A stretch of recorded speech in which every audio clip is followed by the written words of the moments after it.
Okay, so just seen a Facebook update from Ed Miliband, the leader of the British Labour Party, opposition leader, and he's basically supporting the Prime Minister in terms of taking on ISIL, as he calls it. The group has various names. Predictably, there were comments under there from the usual, predominantly left-wing crowd of basically blaming the West for all of these problems, and essentially saying we should do nothing, we should keep out of it. I want to analyse this a little bit because it's something that really, really bugs me. The reason it bugs me is has several points. Firstly, I think it's selfish. I think if, as a powerful country, we're a UN Security Council member, we have a lot of influence in the world, I don't believe that we should sit back and watch people being murdered en masse. Journalists being beheaded, women being sexually enslaved, men being forcibly converted. The list goes on and on.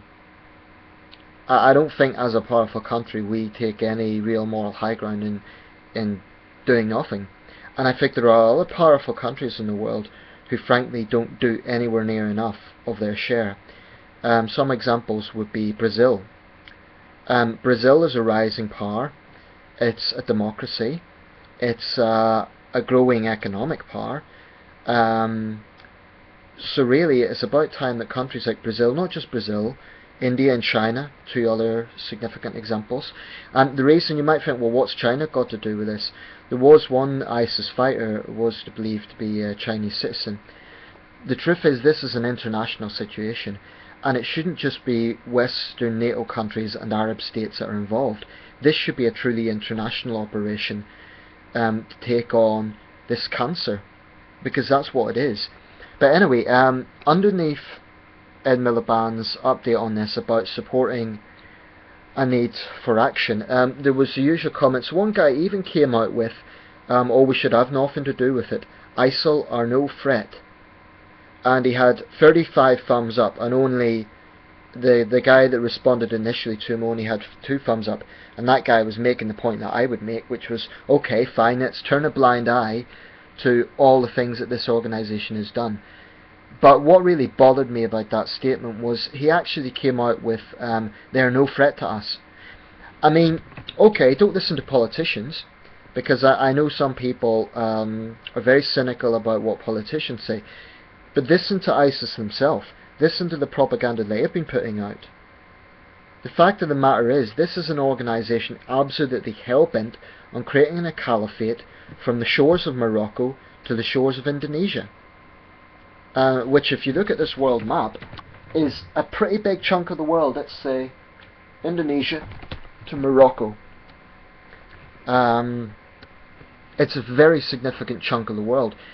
And I believe them. I think they're absolutely hell-bent on doing that. I don't think they can do it. I think that, I mean, that hasn't been done, and well, it's never been done, but the only time that ever came close, I believe the last time, was under Timur Lenk, Tamerlane. But a caliphate on that scale is probably impossible. Nevertheless, the intention is there. And I just find myself very frustrated with people who take the attitude of A, blaming the West for everything, and B, oh well, let's do nothing. That isn't pacifism, that's hypocrisy. Just also one point, I saw one person say, oh well, if you feel so strongly about, not directed at me, directed at someone else who had a similar opinion, then feel free to be a soldier and go and lose a leg in the desert for oil. Well, when I debate with people who may have been in the armed forces, I'm always sensitive to that, because, you know, they've been directly there, and that I would never want to patronise those people.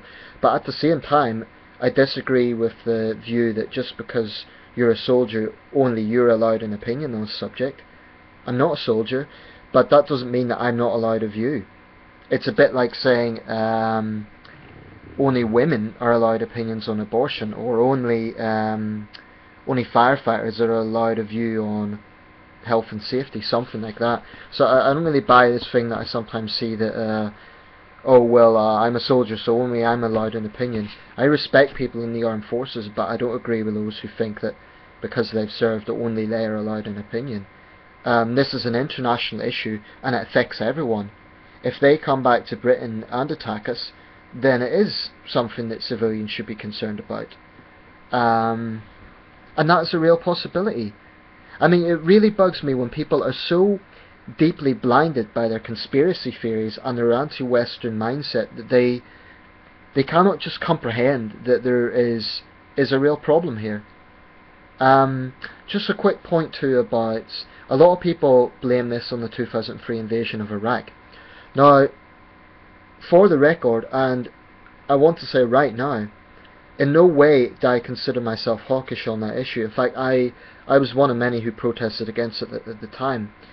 I still believe it was very badly planned, and the key motivations for it, notably weapons of mass destruction which were not found, were deeply flawed.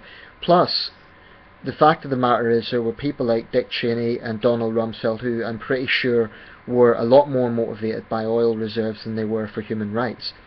That having been said, there's this notion that people seem to get very smart about this, and they think, oh well, look, you invaded in 2003, look at all the problems now. But look at it this way, can anyone know for absolute certainty that if there'd been no intervention in 2003, let's say Saddam had just stayed in power, now the Arab Spring was going to happen anyway, it was a trigger event, it was Arab-led, it wasn't started by any Western country, it was Arab-led. As I recall, it was a young Tunisian man who sparked off the entire thing when he self-immolated. But it's very conceivable that the Iraqi people, just like other people in Syria and Libya and other countries, would have looked at what was happening, got fed up and rose up against Saddam. And it would have been bloody, and potentially there would have been a civil war. But my point making there is the idea that if there'd been no intervention in 2003, then Iraq would be some sort of utopia and there'd never be any problems, is utterly delusional. It may well be that the fact the coalition leaders did not significantly consider post-war strategy, and they did not significantly consider the sectarian divisions that would be brought about by this, that was a massive blunder. But that doesn't mean that if there'd been no intervention, then the situation would be perfect. I just think that is utterly delusional. I think there's no basis for that whatsoever. It's purely speculation. So when I see the likes of the Stop the War coalition and people on the traditional left, not all of them are left, I shouldn't say that, but people who are using the same record about, oh look, it's all the fault of the West, I would ask you, look, at least, you don't have to agree with Western policy, but at least look at what the alternatives were. And what frustrates me is they won't do that. They're very good at demonising Western leaders and Western policy, but they won't actually offer any sort of views on what the alternative would be. In other words, if Saddam had been left in power, do you honestly think that Iraq would be some sort of utopia without problems? I very much doubt it. And I think it's very conceivable that people in Iraq would have rose up against Saddam. Of course, that might be an argument again against invasion, that they would have done it anyway. But whatever, and in the end of the day, it was an invasion. It was an attack on a sovereign state. But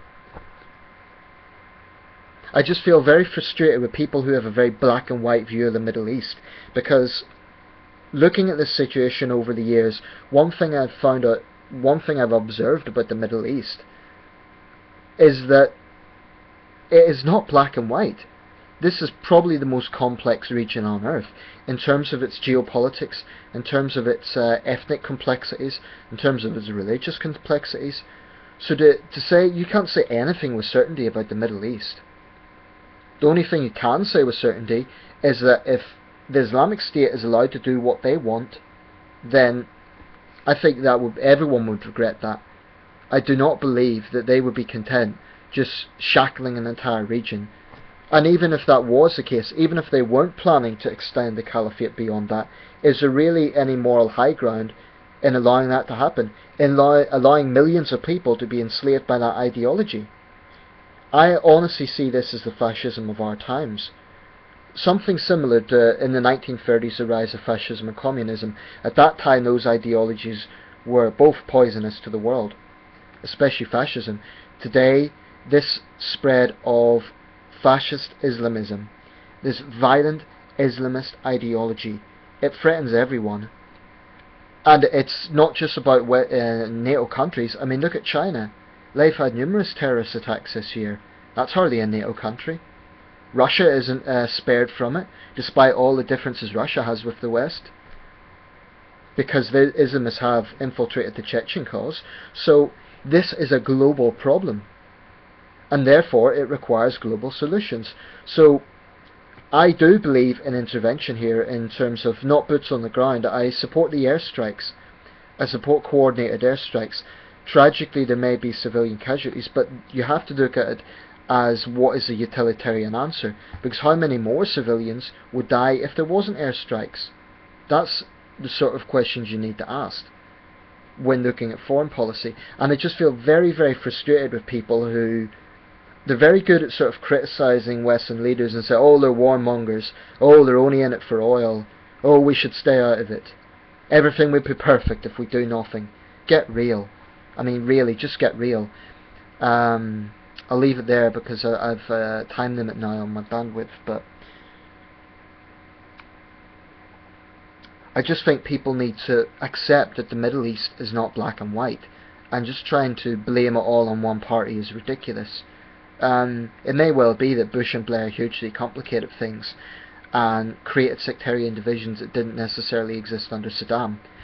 But the point about Iraq is, well, not only all the areas whereby, I mean, for one thing, Saddam had defied UN resolutions for years. Fact. Fact 2, he had been known to use genocide. 5,000 Kurds killed it.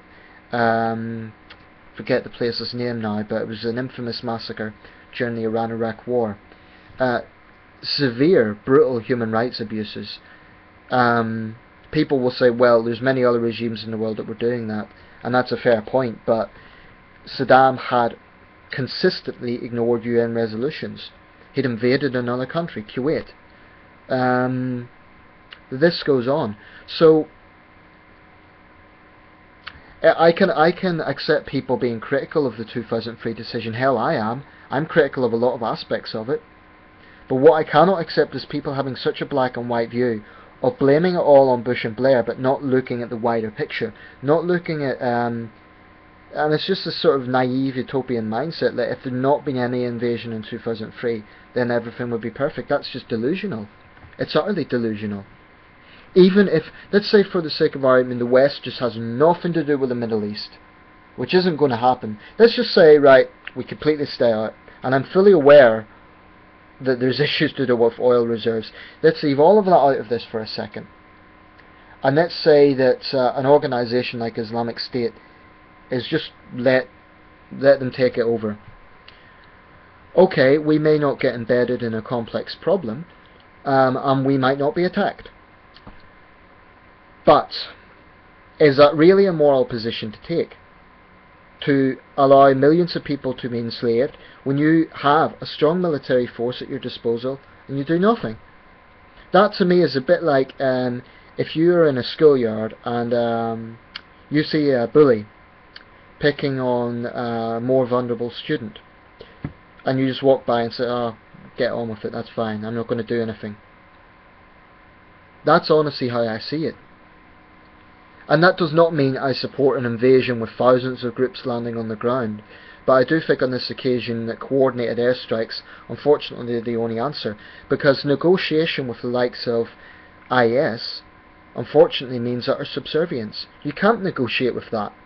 You can't use those sort of ideals of negotiation and compromise with an organisation that has a fundamentally fascist agenda. And I think it's very naive to think that you can. I'll leave it there. Let me know your thoughts. I'll accept different opinions if they're mature. If people are willing to engage in adult debate, that's okay. But I'm not going to take any abuse from far left twits who think that they have moral high ground when really they don't. And for the record, I'm not claiming to be an expert on anything here. I'm just someone who's observing the situation as I see it, I'm just having my opinions, which I'm entitled to have. I do believe this is a grave issue, and I think everyone should be concerned.